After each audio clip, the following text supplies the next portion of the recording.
એકાદશી વિશે પૂછતા તે નીચેની કથા કહે છે કે મનુષ્યના નગરીમાં મોહજન નામે એક રાજા રાજ્ય કરતો હતો.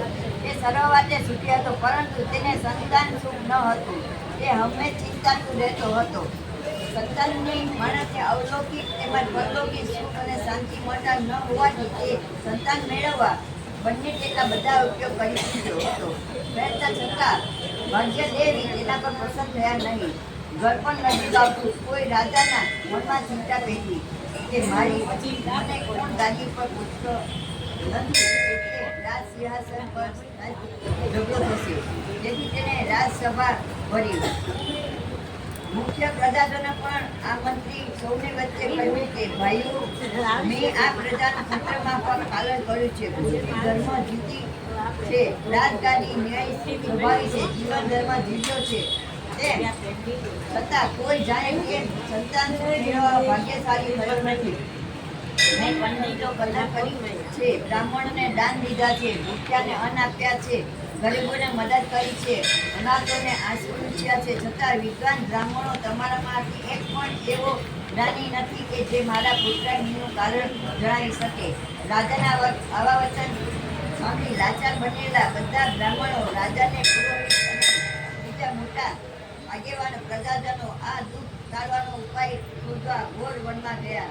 ચારે તરફ ફરી તેઓ ઋષિઓની સેંકડો આશ્રમો જોઈ નાખ્યા. છેવટે વિકાર જ્ઞાની એવા લોમશ ઋષિ તેમને ભેટ થઈ. એને નિહાળી મહાતપસ્વી, સર્વશાસ્ત્રો પ્રમાણ બુદ્ધાઈ પ્રમાણ પ્રજ્ઞાની અને ધર્મતત્વની જાણનાર હતા. તેને કલ્પવશ થાય ત્યારે ઋષિઓનું એક લોમ ખરી જતું હોવાથી તેનું નામ લોમશ પડેલું હતું. ત્રણેય કાળની જાણનાર એવા મુનિનું વંદન કરી બધા તૃપ્તા થયા. ઋષિરાજ તેને મનોભાવ સમજી ગયા અને પ્રેમ ભર્યા શબ્દથી પૂછ્યું, હે સજ્જનો, આપ સૌ અહીં શા માટે આવ્યા છો? જો તું આપનું કાંઈ કલ્યાણ કરી શકું એમ હોવ તો મને ખબર આપવાનો દુઃખ જણાવો. એમ આવા શબ્દો સાંભળી આવનાર એક નગર છે જે આગળ આવી હાથ જોડી કહ્યું, હે મહાત્મા, આપ દયા અને જ્ઞાન ભંડારી છો. આપ તો જાણો છો કે અમારા પ્રજાપાલક રાજા વંચિત, ધર્મિષ્ઠ અને નીતિમાન છે, છતાં તેને પુત્ર નથી. ચિંતા તેને પ્રજાજનોને મૂંઝવી રહી છે. તેનું કારણ અને ઉપાય કૃપા કરી અમને જણાવો. મુનિરાજે તેનો પ્રશ્ન સાંભળી તેને થોડી વાર શાંતિથી બેસવા કહ્યું.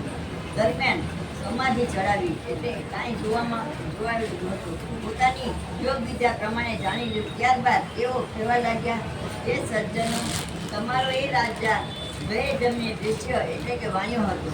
એ બધું ગરીબ હોવા છતાં નિર્મ કર્મ કરતો, વેપાર માટે એક ગામથી બીજે ગામ ભટકતો હતો. એવામાં એક વખત એવું બન્યું કે જેઠ સુદ બારસ અને બપોર વખતે એ વાણિયો માલ વેચી થાકી એકઠો થઈ ગામના સીમાડામાં આવ્યો. તાપને લીધે ઘટ પાણી વગર છુપાઈ રહ્યો હતો. તરસ વ્યાકુળ બની ગઈ. ગામના સુંદર તળાવમાં પાણી પીવા માટે દોડ્યો. એ વેળા તરત જ વિવાયેલી તરસે તરફથી એક ગાય એ તળાવમાં પાણી પી કરી હતી. એ જોઈ વાણિયાને સૂઝ આવી, એટલે લાકડીએ પ્રહારથી કુશળ ગાયને મારી પોતે પાણી પીવા લાગ્યા. આથી એ ગાય નિશ્વાસ નાખ્યો અને ગાતી માણસને અંતને અભિશ્રાપ આપ્યો. એવા આ કર્મના પાપી એ રાજાએ આ જન્મે પુત્ર થયું નથી, પરંતુ એના પૂર્વજન્મને પુણ્ય રાજપાટ મળ્યું છે. માટે હે સજ્જન, શ્રાવણ સુદ 11 પુત્રદા એકાદશીના નામે જાણીતું છે. એનું વિધિપૂર્વક વ્રત કરો તો રાજાને કરાવો. પુણ્યથી પાપનો નાશ થાય. માટે તમારું પુણ્ય તમારા રાજાને અર્પણ કરો. એમ તમારા રાજાને પુત્ર થશે. ઋષિના આવા વચન સાંભળી બધાને નમન કરી હરખભેર ઘેર ગયા.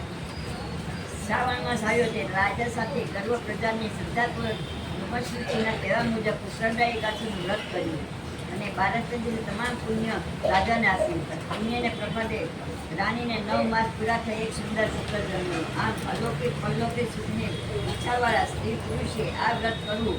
વ્રત કરનાર સર્વે પાપોનો મુક્ત થઈ સ્વર્ગે જાય છે. અલૌકિક સંતાન ભોગવવા ભાગ્યશાળી થાય છે. ભવિષ્યમાં પુત્રદા એકાદશીનું મહત્વ વર્ણવ્યું છે. પુત્રદા એકાદશી સમાપ્ત.